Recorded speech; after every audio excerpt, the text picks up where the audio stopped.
de los modelos, y en particular los modelos de crecimiento endógeno, y en particular hoy comenzamos con estos modelos siempre dentro de la familia de modelos basados en modelos endógenos, donde el crecimiento es fruto de innovaciones, pero hoy comenzamos con modelos de crecimiento donde las innovaciones, decimos que son de carácter vertical, y ahora vamos a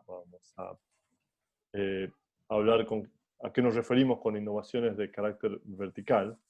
Recuerden, los modelos que vimos hasta acá de innovaciones son básicamente modelos de innovaciones horizontales, donde lo que va ocurriendo es cada vez hay más productos, y ese nuevo producto genera un efecto sobre la economía, una externalidad sobre la economía que la hace crecer, ¿de acuerdo? Pero recuerden, las observaciones que hacíamos sobre los modelos de crecimiento horizontal eran que tienen una serie de supuestos que no se condicen mucho con la realidad, en términos de que, por ejemplo, los bienes no se renuevan, ¿no es cierto? No hay gran entrada-salida de empresas, porque el modelo supone que cada vez que se genera una innovación, esa innovación se agrega a la lista de innovaciones que hay en la economía, a la lista de productos que hay en la economía. Digamos, una innovación no sustituye ningún producto anterior, ¿eh? Entonces, esto decíamos que era un problema con los modelos de innovación horizontal. Y finalmente, el otro detalle es que algunos de los datos, algunos de los análisis empíricos no se condicen mucho con los resultados de los modelos de innovación horizontal. Si bien hay una buena variedad, y hay algunos que sí, hay que hacen adaptaciones, pero bueno, tenemos esas observaciones sobre los modelos de innovación horizontal. Y entonces, es por eso que traemos otra familia de modelos de innovación donde las innovaciones son verticales. Y la característica de esto es que cada nuevo bien lo que hace es sustituye a un bien que ya existía, ¿eh? Entonces, cuando hay una innovación, viejos productos se hacen obsoletos, ¿eh? Y son sustituidos por nuevos que son mejores. Y entonces, esta idea proviene de un economista austríaco, Joseph Schumpeter, ¿eh? Schumpeter dice que, noten, el impulso fundamental que constituye y mantiene funcionando el motor del capitalismo en movimiento proviene de los nuevos bienes de los consumidores, los nuevos métodos de producción o de transporte, los nuevos mercados. Este proceso continuamente revoluciona la estructura económica desde adentro, continuamente destruyendo la antigua y continuamente creando una nueva. Este proceso de destrucción creativa es la característica esencial del mecanismo, del capitalismo, ¿eh? Entonces, noten, por eso a estos modelos de innovación, de crecimiento por innovación horizontal, también se lo conoce como modelos schumpeterianos, donde Schumpeter pone un rol fundamental a el emprendedor, y el emprendedor lo que hace es, efectivamente, genera nuevos bienes, y esos nuevos bienes de alguna manera cambian la estructura de la economía porque destruyen a bienes que estaban antes.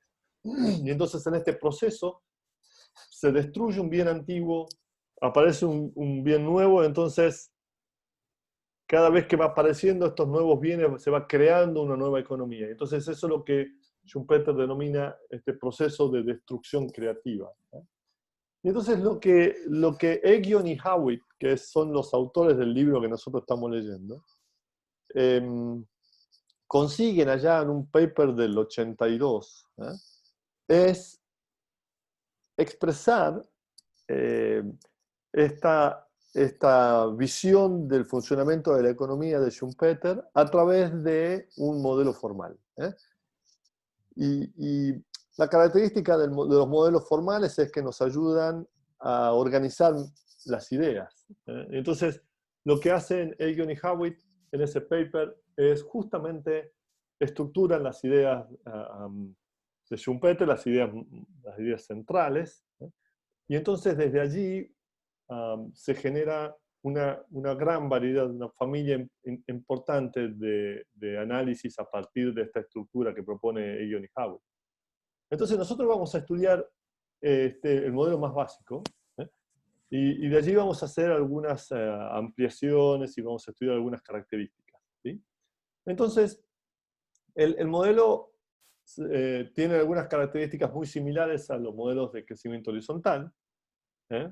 El tiempo avanza en forma discreta, se recuerden que todos estos modelos son modelos dinámicos, porque estudiamos el crecimiento en el tiempo.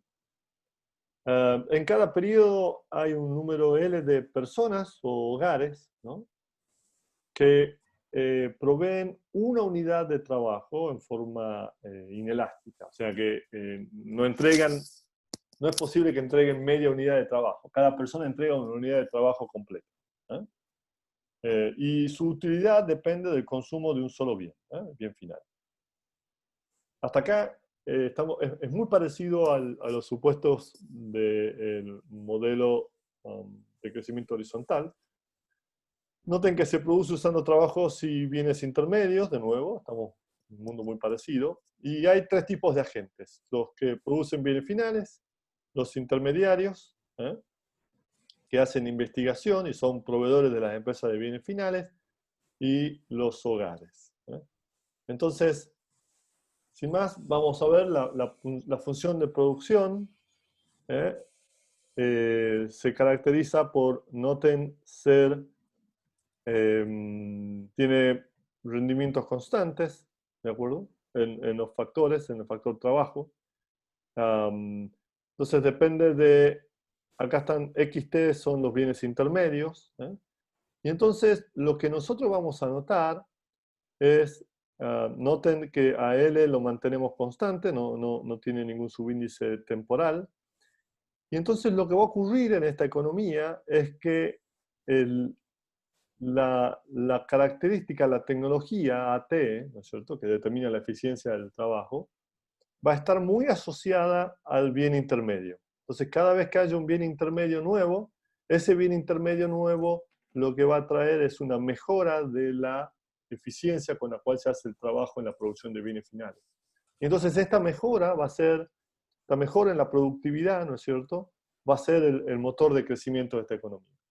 Entonces, partimos con esta función de producción de bienes finales, con alfa que captura la elasticidad, ¿no es cierto?, de la producción a la producción de bienes intermedios, en esta función. Y entonces, para revisar, repasar y reforzar ideas, recuerden el modelo de crecimiento por variedad tenía la lógica, así como esquema de producción, era esta que está acá a su izquierda, ¿no es cierto?, donde habían M bienes, ¿no?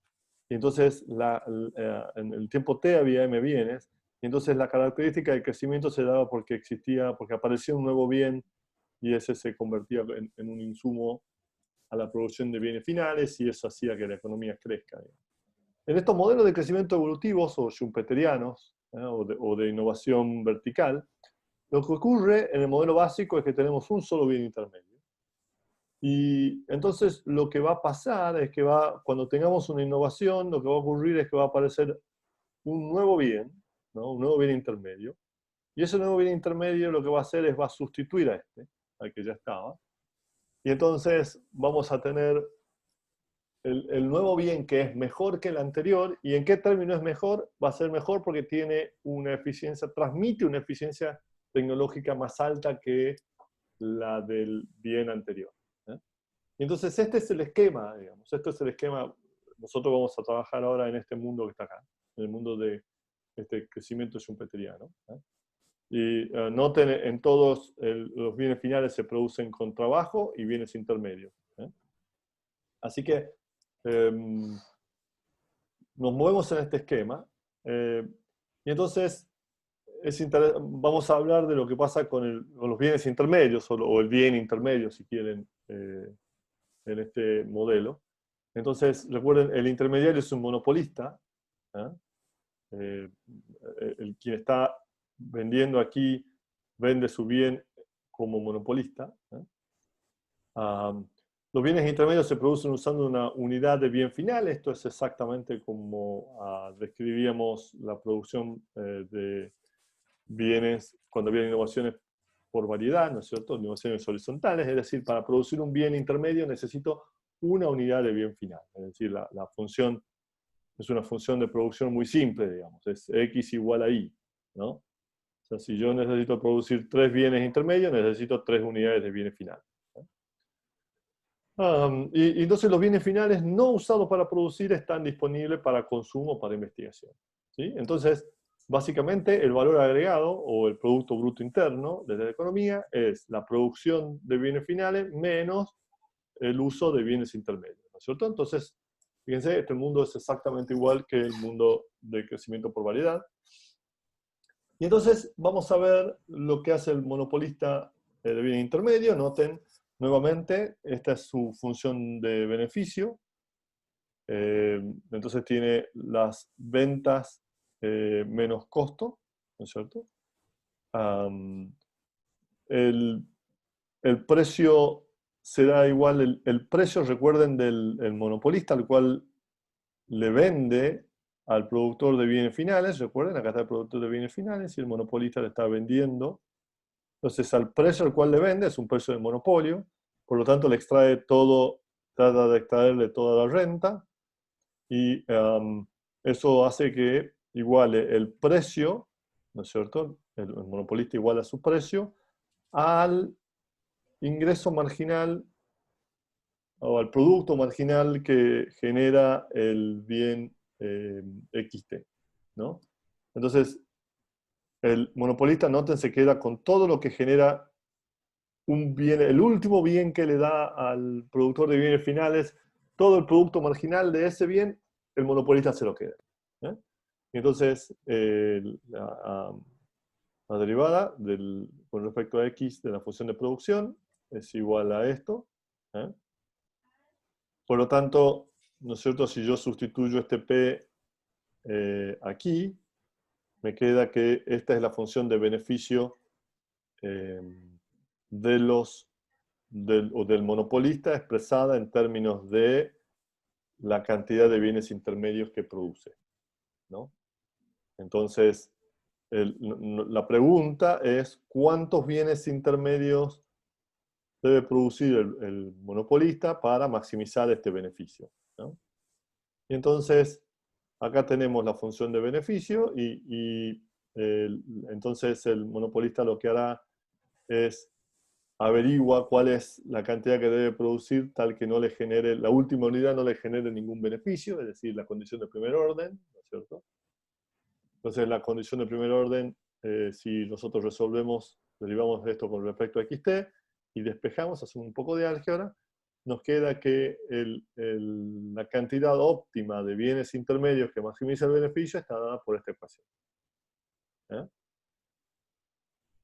Entonces, noten que cuando la tecnología aumenta, ¿eh? Cuando el efecto de las nuevas tecnologías incrementan, es lo que va a hacer es que va a aumentar la cantidad de bienes intermedios, ¿eh?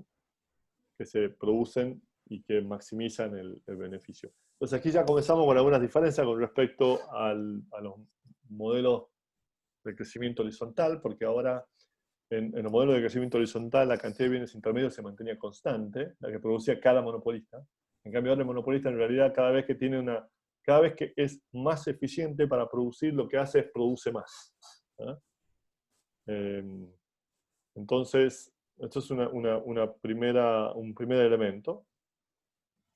Y entonces si sustituimos este X aquí y esto acá, ¿no es cierto? Para encontrar una expresión de la función de beneficio, lo que tenemos es que la función de beneficio del intermediario queda expresada de esta manera. Donde noten que la función de beneficio depende de la tecnología, del tamaño de la economía, L, ¿no? Del tamaño de la economía, y del este parámetro que es constante y nosotros lo vamos a llamar pi, ¿no? Entonces, si damos vuelta, aquí tenemos la expresión, entonces básicamente nos quedamos con, esta es la función de beneficio, ¿eh? La función de beneficio del monopolista. Entonces, es lineal en la tecnología y varía según el parámetro alfa. Entonces, acá les muestro un gráfico de alfa. Recuerden que alfa es la elasticidad, ¿no es cierto? Recuerden la función de producción, ¿no es cierto? Entonces alfa es la elasticidad a la producción de bienes, la elasticidad de la producción de bienes finales a la cantidad de bienes intermedios.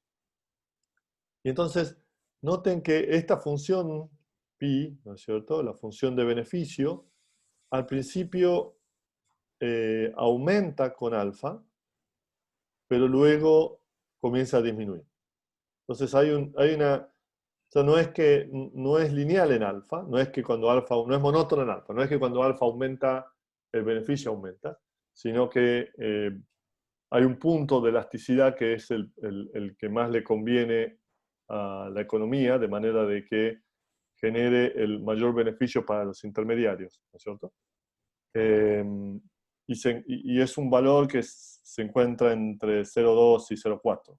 ¿Sí? ¿Por qué? ¿Qué ocurre? ¿Por qué es este valor así tan extraño? ¿Por qué esta interacción? ¿Por qué es que alfa no es monótono? Entonces, para ver, vale la pena mirar un poquito de nuevo la ecuación. Recuerden que esta era la función de beneficio del monopolista. Era la función de beneficio del monopolista. Y que el monopolista decidía producir esta cantidad de bienes intermedios para maximizar la función de beneficio, ¿no? Entonces, si sustituimos esta definición de x acá y la sustituimos acá, lo que nos queda es que la función de beneficio queda expresada de esta manera, esta manera, ¿cierto? Aquí tienen, noten, aquí tienen esto es x y esto es xt, ¿no es cierto? Y entonces si hacemos un poco de álgebra allí, noten que nos queda ATL y ATL, ¿no es cierto? Queda este concepto de trabajo eficiente, multiplicado por estos dos términos. ¿Eh? Y estos dos términos, ustedes pueden ver que dependen de alfa. Y entonces lo que ocurre, ¿no? Es que eh, cuando alfa, la elasticidad de la producción de bienes intermedios es bajo, lo que va a ocurrir es que estos dos términos son bastante cercanos.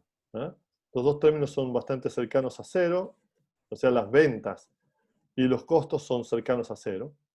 Y entonces el beneficio es bastante cercano a cero, por eso es que estamos por acá. Pero a medida que aumentan, comienzan a interactuar, ¿eh? Y entonces cuando alfa comienza a aumentar, las ventas aumentan muy rápido al inicio. ¿Eh? Las ventas aumentan muy rápido y los costos no tanto. ¿Sí?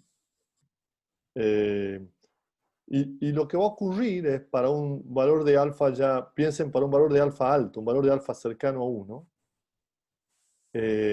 los costos se hacen muy altos porque este término 1 menos alfa, esto que está acá abajo, se hace alto, se hace cercano a 0 y nos queda 2 partido en algo cercano a 0 y acá nos queda alfa 2 partido en algo cercano a 0. Y noten que el término de costo domina el término de ingreso y eso es lo que hace que efectivamente cuando estamos cercano a 1 haya un retorno, digamos, haya de nuevo el beneficio tiende a ser 0. ¿Eh? Entonces, dado que en los dos, cuando alfa es bajo y cuando alfa es alto, esto se hace cercano a 0, nosotros sabemos que esto tiene que tener, dado que es una función continua, sabemos que tiene que tener una forma como una U invertida. ¿Eh? Y entonces, de alguna manera, esta interacción de los efectos de la elasticidad sobre los ingresos y sobre los costos es lo que genera este comportamiento de la función de beneficio de los intermediarios. Entonces, si miramos los resultados agregados que esto genera, recuerden, esto es lo que produce un productor de bienes intermedios. Si sustituimos esto en la producción de bienes, en la función de bienes finales, sustituimos esto acá, entonces nos queda que la producción de bienes finales está expresada de esta manera. Entonces, si reemplazamos por el valor, por el concepto de PIB, que es la diferencia, es la producción final menos la producción intermedia, entonces, nuevamente, sustituimos este X acá y esta definición de Y aquí, entonces nos queda que el Producto Bruto Intermedio, o el valor agregado de esta economía, en el tiempo T, es igual a todo esto. Y de nuevo, la cosa importante que notamos es que todo esto es constante, este término es constante, y encontramos que el valor agregado depende de la evolución de la tecnología. Y entonces, si ensayamos un esquema, de nuevo, para entender gráficamente cómo está funcionando esta economía, lo que tenemos es un sector de bienes intermedios que produce este bien X, que se lo entrega para producir bienes finales con esta función de producción. Y entonces hay una parte de los bienes finales que se destinan a la producción de bienes intermedios. Entonces lo que ahora nos aparece es que tenemos este sector de investigación, de nuevo, que se lleva una cantidad de recursos R. Y entonces este sector de investigación está generando innovaciones, tratando de generar innovaciones. Y cuando la genera, lo que va a pasar es que va a sustituir al viejo X y va a poner un nuevo X. Y ese nuevo X, entonces si el viejo X era el que generaba, que tenía la tecnología T-1, en el siguiente periodo lo que va a ocurrir es que si el sector de investigación y desarrollo tuvo éxito en el intento de encontrar una innovación, lo que va a aparecer es un A sub T, y este A sub T va a ser mayor que el A sub T-1. Ahora, si no tuvo éxito, lo que va a pasar es que el nuevo A sub T va a ser igual al A sub T-1. Entonces, en cada periodo, el sector de investigación y desarrollo tiene la posibilidad de generar una innovación. Si es exitoso, lo que va a ocurrir es que la tecnología avanza. Si no es exitoso, la tecnología se mantiene y pasamos al siguiente periodo. ¿En cuánto mejora la tecnología? ¿Cuánto es la diferencia entre este AT nuevo luego de una innovación? Bueno, nosotros vamos a decir que si tiene éxito, el incremento de la tecnología vieja a la tecnología nueva es de gamma. Gamma es un parámetro que representa cuán más productiva es la nueva tecnología. Piensen en la calidad de la nueva innovación. Es cuán más productivo me hace tener un camión nuevo con respecto a un camión viejo. Cuánto más productivo soy si tengo ahora teléfonos celulares o teléfonos móviles con respecto a tener teléfonos, o si tengo teléfonos inteligentes con respecto a teléfonos que no eran inteligentes, sino que solamente eran el teclado. ¿Sí? Entonces, este gamma lo que trata de hacer es de capturar cuán más productivo soy como consecuencia de ahora disponer estos nuevos bienes para producir. Entonces, lo que tenemos que ver ahora es qué ocurre con este sector. Tenemos que explicar qué ocurren con las innovaciones, digamos, y a qué tasa se generan las innovaciones. Porque ya hemos dicho que cuando una innovación tiene éxito, o sea, hay una probabilidad de que se genere una innovación. Y cuando tiene éxito, la tecnología mejora, y cuando no, nos quedamos con la misma tecnología y vamos al siguiente periodo. ¿Sí? Entonces, como nosotros sabemos, las innovaciones son costosas. ¿Eh? Y también entendemos que cuanto más gastamos en innovación, mayor es la probabilidad de que seamos exitosos. ¿Eh? Y entonces tenemos que representar de alguna manera esta relación, digamos, cuanto más gastamos, más probable es que seamos exitosos. Eh, y entonces, ¿cómo lo representamos? Lo representamos básicamente, piensen, en primera, si nosotros dijéramos que esta es la probabilidad, piensen en el eje Y, la probabilidad de innovar, y acá es cuánto gastamos, una primera idea que uno podría tener es decir que esto es algo así como lineal, ¿no es cierto? O sea, cuanto más gasto, mayor probabilidad de innovación. Pero esto tiene una serie de problemas asumir esto. Y entonces, la primera cosa que quizás nos gustaría decir es que acá hay alguna suerte de rendimientos decrecientes. ¿Eh? Eh, o sea, a medida que voy gastando, la probabilidad de innovación comienza a caer, ¿no es cierto? O sigue creciendo, pero a tasa decreciente. Entonces, seguramente nos gustaría decir que la probabilidad de innovación tiene un comportamiento, tiene rendimientos decrecientes. Y el segundo elemento que es bien importante es que no es lo mismo, piensen que estamos en Estados Unidos, ¿no es cierto? Y supongamos que en Estados Unidos queremos eh, producir un nuevo teléfono celular, un nuevo teléfono móvil. Entonces, para generar una innovación, un nuevo teléfono móvil, ¿no? Competitivo en el mercado de Estados Unidos, vamos a tener que gastar una cierta cantidad de R. Digamos, le pongo así, R de USA para teléfono móvil. Pero ahora supongamos que nos vamos a un país, a una isla, ¿no? Muy pobre, o algún país, no sé, imagínense un país, no sé, el Congo, quizás, en África, y allí queremos hacer una innovación, queremos producir un teléfono móvil competitivo para ese mercado. ¿Eh? Entonces, seguramente la cantidad de R que vamos a tener que hacer en el Congo, el gasto en innovación para encontrar un nuevo teléfono en el Congo, eh, seguramente esto va a ser menor que el de Estados Unidos. ¿Por qué?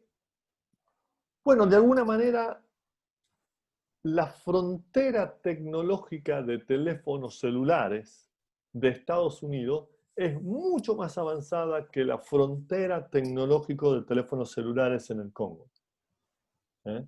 Y entonces, a medida que yo estoy más cerca de la frontera tecnológica, más dinero tengo que gastar para generar un nuevo producto, ¿no? Cuando mi economía está más alejada de la frontera tecnológica y de alguna manera está cerrada, no está muy abierta, entonces es menos costoso producir una innovación competitiva en el mercado local.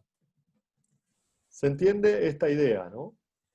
Ah, y entonces, por eso es que a nosotros no nos importa solamente el gasto en investigación y desarrollo R, sino que nos importa es el gasto en investigación y desarrollo, pero respecto a el estado de la tecnología de frontera. Por eso le ponemos un asterisco ahí. Ese asterisco quiere decir que es la tecnología de frontera. Ustedes piensen que en una economía hay muchas tecnologías en cada línea de productos y siempre hay un producto o dos que constituyen la frontera tecnológica, ¿no es cierto? Y entonces yo cada vez el gasto en innovación, de alguna manera, si yo lo quiero mantener constante relativo a la frontera, entonces a este lo vamos a llamar N. ¿Ah? Eh, este, fíjense, para que N se mantenga constante, cada vez que la frontera tecnológica crece, lo que tengo que hacer es hacer crecer el gasto en innovación. ¿Eh? Y entonces, esto es lo que nosotros vamos a querer, o sea, nuestra función de producción, nuestra función de producción de innovaciones, que es una función de probabilidad, porque genera la probabilidad de que sea una innovación, en realidad va a ser expresada en términos de, bueno, va a ser expresada en términos de no R, sino de este concepto N, porque recuerden que lo importante es el gasto en relación a la frontera tecnológica, y con efectos decrecientes. ¿Eh?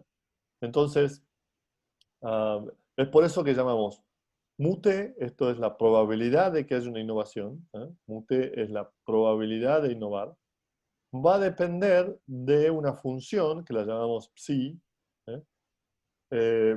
Que depende del gasto relativo de innovación relativo a la frontera tecnológica, que le llamamos CNT. Entonces, esta es nuestra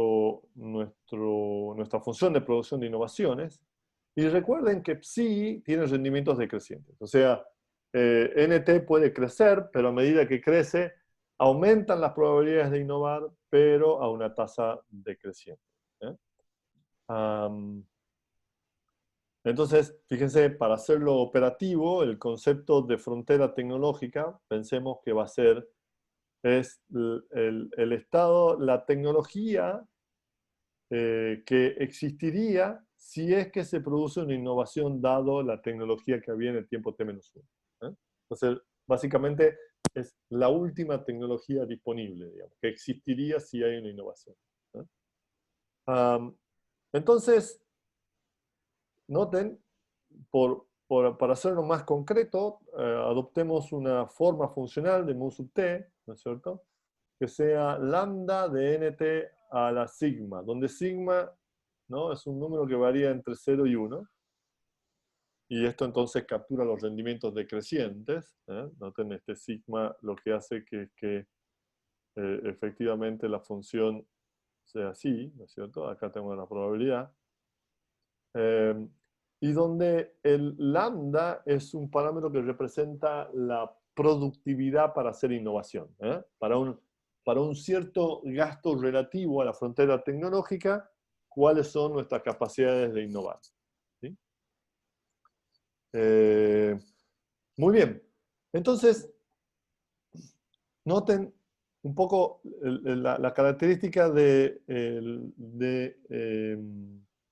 los rendimientos decrecientes. Tiene que ver con que es mayor que 0 con respecto a incrementos en el gasto de innovación, ¿no es cierto? O sea que siempre aumenta, pero la derivada segunda es negativa, es decir, acá están los rendimientos decrecientes. Esta es la descripción funcional de esta cosa que estábamos diciendo en la descripción de la función de producción de innovaciones. Entonces, fíjense, ya nuestro esquema se comienza a completar, nuestro esquema de economía. Entonces, ya tenemos cuál es el beneficio del monopolista que está produciendo el bien intermedio. Tenemos la producción de bienes finales y hemos encontrado o hemos construido una función de innovación, ¿cierto?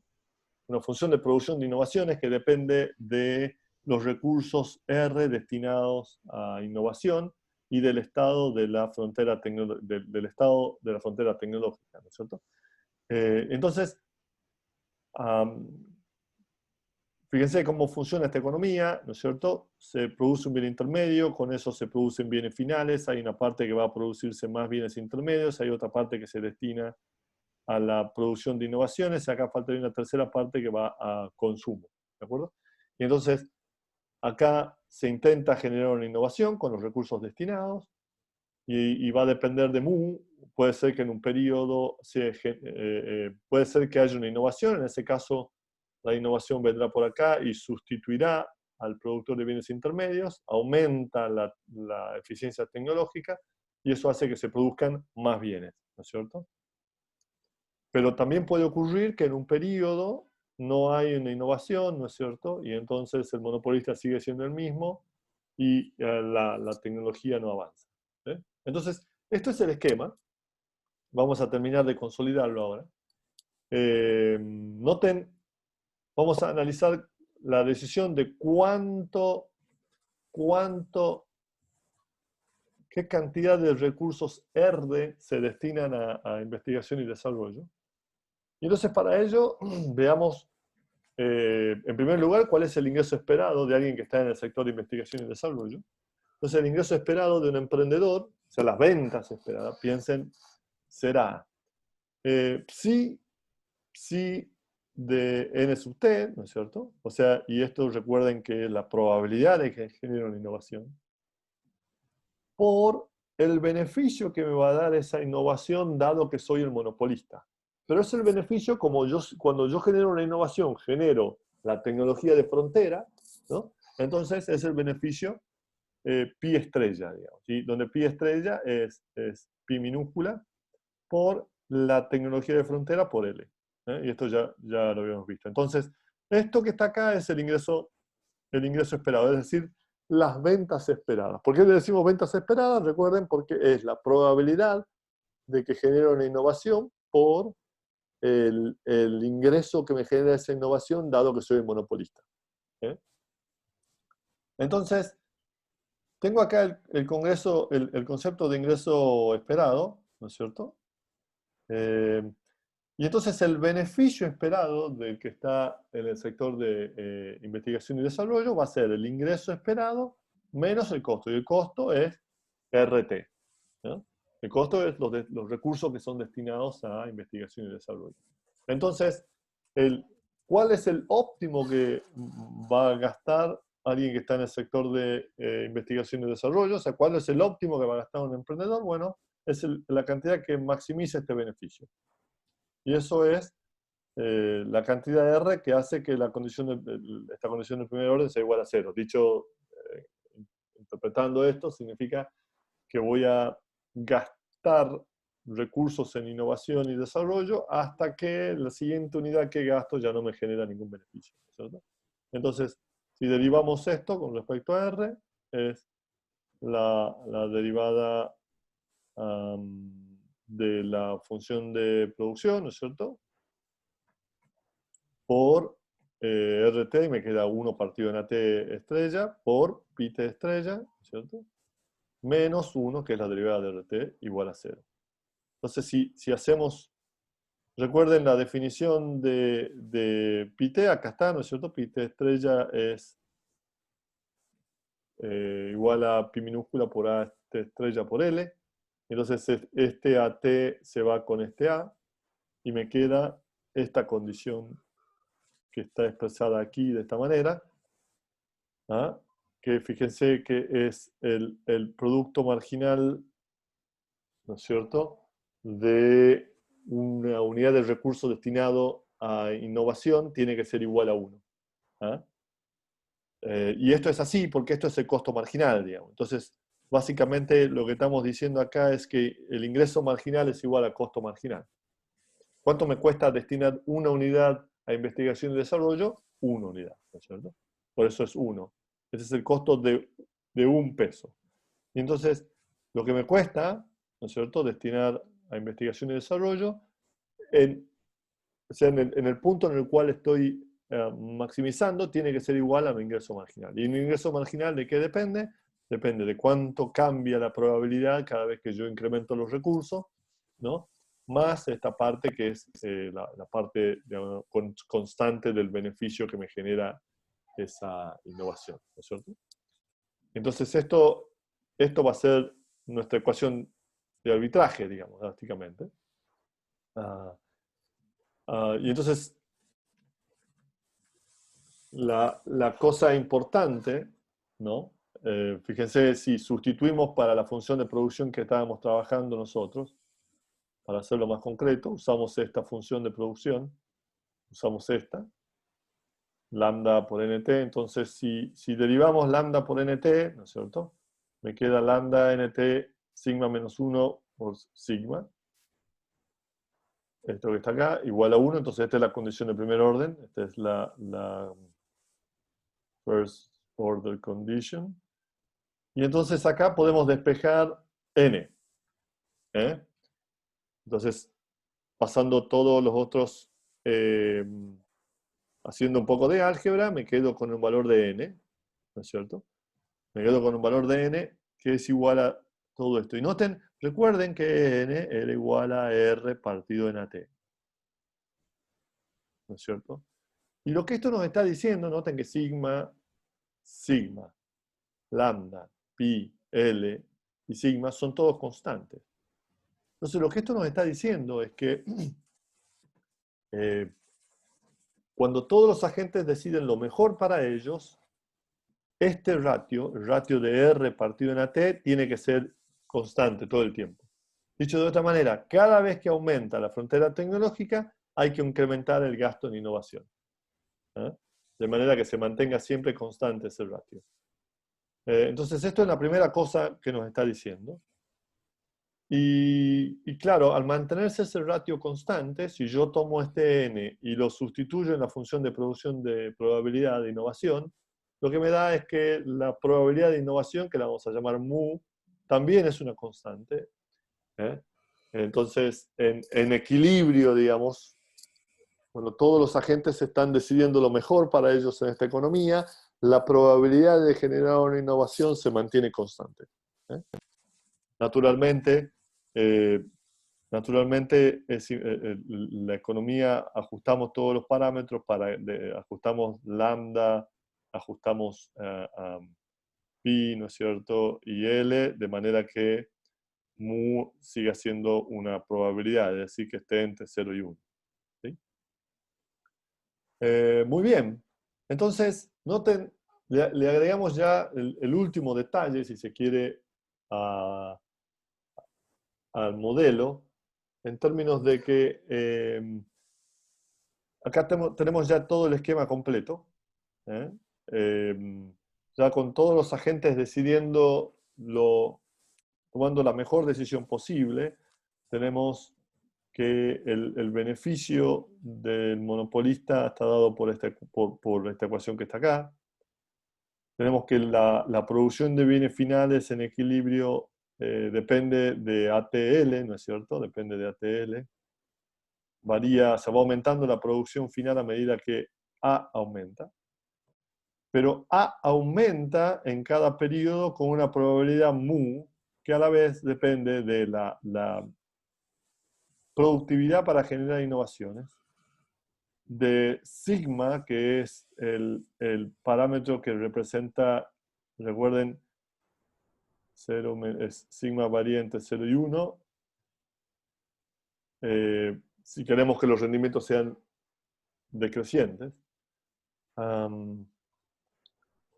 Y entonces, lo que va a ocurrir en esta economía es, se produce un bien intermedio, con eso se producen bienes finales, hay una parte que va a seguir produciendo más bienes intermedios, hay otra que es destinada a la producción de innovación. Entonces, en cada periodo con la probabilidad mu se genera una innovación, y si se genera una innovación, ahora AT mejora, entonces AT va a ser igual a gamma por AT menos 1, y entonces ahora hay mejor tecnología, lo cual genera mayor producción, y entonces eso genera más recursos para todo, ¿no es cierto? Y entonces la economía va avanzando de esta manera.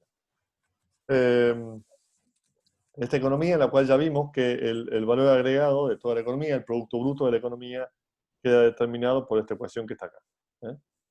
Entonces,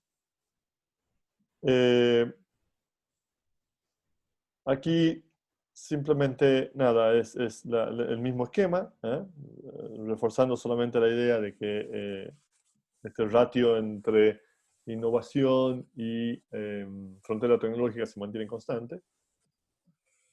Entonces, ya pensando en esta economía, teniendo toda esta economía en nuestra cabeza, recuerden con lo que se produce en cada periodo, recuerden que lo que se produce en cada periodo varía con AT, ¿no es cierto? Dependiendo de qué cosa, dependiendo de si la innovación se generó o no, que se generaba con una innovación, con una probabilidad mu. Entonces, recordando esa función de producción, y que crece efectivamente con AT, vamos a ver que la tasa de crecimiento de la producción final va a ser no es otra cosa que IT menos IT menos 1 partido en IT menos 1, como está acá, ¿no? Esto es una definición de eh, tasa de crecimiento. Y entonces lo que hacemos es sustituimos, acá tenemos la función de producción y lo sustituimos acá. Entonces aquí está, ¿no es cierto? Esto es AT, esto es IT, esto es IT menos 1, y acá tenemos IT menos 1. Entonces si sustituimos,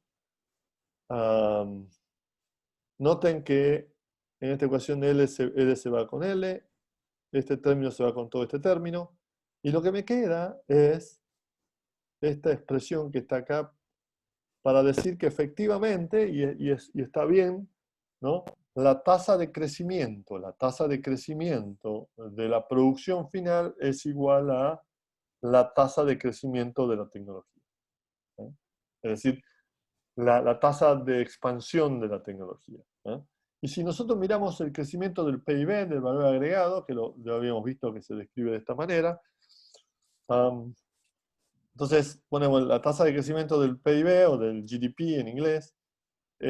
Si sustituimos, ¿no es cierto?, el concepto, el PIB acá, ¿no es cierto?, el PIB en tiempo t, en tiempo t-1 lo sustituimos. Esto será entonces el PIB en el tiempo t, y esto que está acá será el PIB en el tiempo t-1, y esto que está acá será el PIB en el tiempo t-1. Entonces, nuevamente, se cancelan los L y se cancela todo esto término constante, y nuevamente quedamos que el crecimiento del PIB, el crecimiento del valor agregado, ¿no es cierto?, depende del crecimiento de la tecnología. Por lo tanto, el crecimiento de la producción final y el crecimiento del PIB, ambos dependen de la expansión de la tecnología. Entonces, si queremos calcular, digamos, la tasa de crecimiento de esta economía, tenemos que calcular la tasa de crecimiento de la tecnología. Y entonces, para calcular la tasa de crecimiento de la tecnología, ¿eh? Recuerden que con probabilidad mu hay una innovación, y con probabilidad, por lo tanto, con probabilidad 1 menos mu no pasa nada, ¿eh? No hay innovación. Entonces, dicho de esta manera, si yo quiero calcular la tasa de crecimiento del PIB, que en todos los casos está expresado por esta ecuación, ¿no es cierto?, va a depender de dos cosas, digamos. Con probabilidad mu se genera una innovación. Por lo tanto, AT, recuerden, cuando se genera una innovación, AT es igual a gamma AT menos 1. Entonces, con probabilidad mu va a ser esta expresión que está acá. Pero con probabilidad 1 menos mu no se genera una innovación, por lo tanto AT es igual a AT menos 1. Entonces, con probabilidad 1 menos mu, la expresión es AT menos 1 menos es esta que está acá. Noten que esto es 0, y esto que está acá se cancela AT con AT y con AT, y entonces me queda gamma menos 1. Entonces, noten que la tasa de crecimiento del GDP va a ser con probabilidad mu, gamma menos 1, y con probabilidad 1 menos mu, 0. Entonces, vamos a hablar de que la tasa de crecimiento es una tasa de crecimiento esperada, que es mu por gamma menos 1 más 1 menos mu por 0. Este término se cancela, ¿no es cierto? Entonces, considerando, ya sabíamos que mu, la probabilidad de innovación es toda esta expresión que está acá, podemos decir que la tasa de crecimiento del PIB de esta economía, la tasa de crecimiento esperado, está expresada de esta manera. O en forma más simple, de esta manera que lo pusimos acá. Y noten que tiene mucho sentido, porque lo que está diciendo este mu es la probabilidad, o si quieren también pueden verlo como la frecuencia con la cual se genera una innovación, ¿no es cierto? Recuerden, básicamente, si yo genero una innovación en cada periodo con probabilidad del 50%, lo que estamos diciendo es que la frecuencia con la cual genero una innovación yo es cada 2 periodos genero una innovación. ¿De acuerdo? Entonces, lo que este modelo está diciendo es que, primero, cuanto más frecuente generemos innovación, mayor es la tasa de crecimiento. Y segundo, cuanto mejor sea la calidad de la innovación, es decir, cuanto gamma sea más alto, mayor será la tasa de crecimiento esperada. ¿Eh? Y entonces aquí tenemos todos los parámetros de los cuales depende. Y entonces, fíjense, un poco de estática comparativa, ¿no? Si crece la tasa de crecimiento del PIB crece con la productividad de innovación lambda, ¿eh? Crecerá también con la calidad de la innovación gamma, que ya dijimos, y también va a crecer con el tamaño de la economía, ¿no es cierto? O sea, cuando L sea más grande, mayor va a ser la tasa de crecimiento. Eh, y bueno, uno puede hacer un poco más de estática comparativa, digamos, y haciendo variar un poco. Por ejemplo, si yo quisiera variar el parámetro de la sigma, ¿no es cierto?, que es la elasticidad de la función de producción. ¿Eh? Eh, lo que se puede ver es, noten acá, sigma que varía de 0 a 1. A medida que la sigma se acerca a 1, la, la tasa de crecimiento desciende. ¿Eh? O sea que G con respecto a sigma, si yo calculo la derivada de G con respecto a sigma, esto es menor que 1. O sea que cuanto más elástico sea la elasticidad, cuando más elástico sea el gasto en innovación, a la probabilidad menor es la tasa de crecimiento. ¿Eh? Esto naturalmente varía mucho con la elección de los otros parámetros. O sea, si L es mayor que 1, lo que ustedes van a ver, y es más, digamos, en realidad si L es mayor que gamma, esta función va a ser así, ¿no? Entonces, en realidad, la variación de la tasa de crecimiento del PIB va a depender de todos los parámetros, y entonces es interesante en la estática comparativa que los miremos y estemos atentos a eso. Muy bien, entonces noten que en este primer planteo del modelo, en el modelo básico, lo que tenemos es una economía, ¿sí? Donde la tasa de crecimiento, la tasa de crecimiento del Producto Bruto es igual a mu partido es igual a la frecuencia por la calidad de la innovación. Recuerden que gamma era mayor que 1.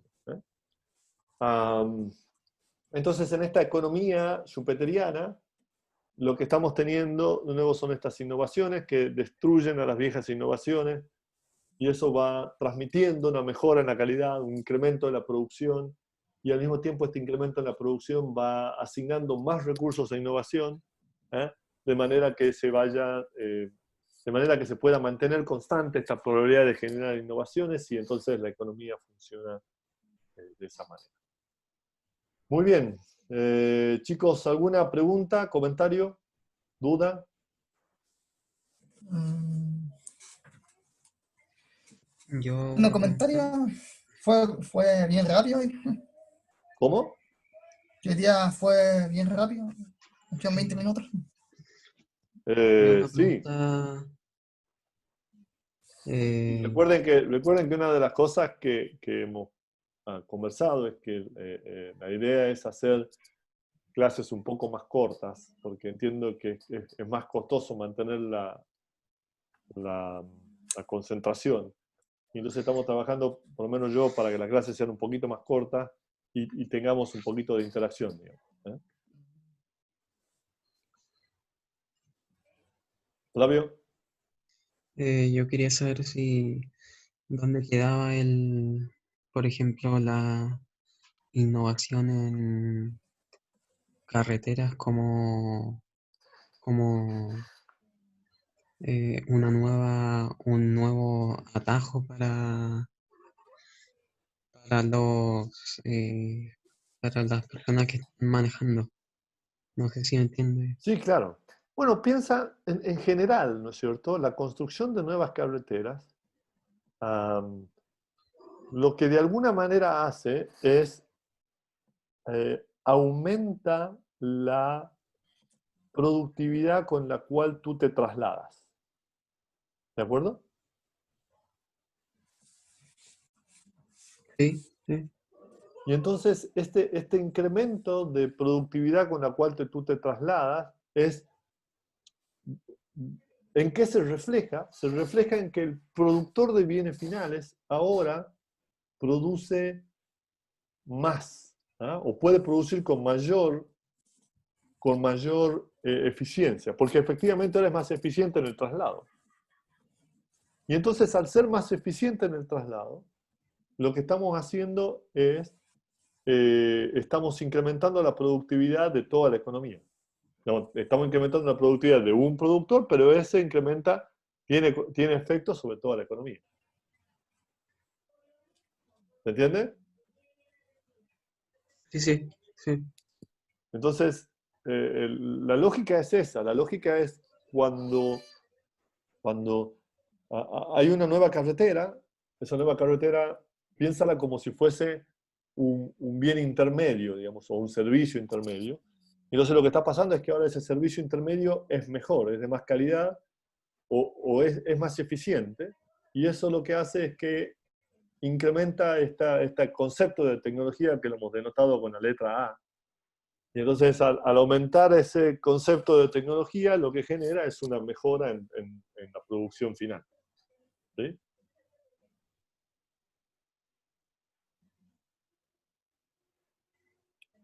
Vale, chicos. ¿Algún otro comentario, pregunta?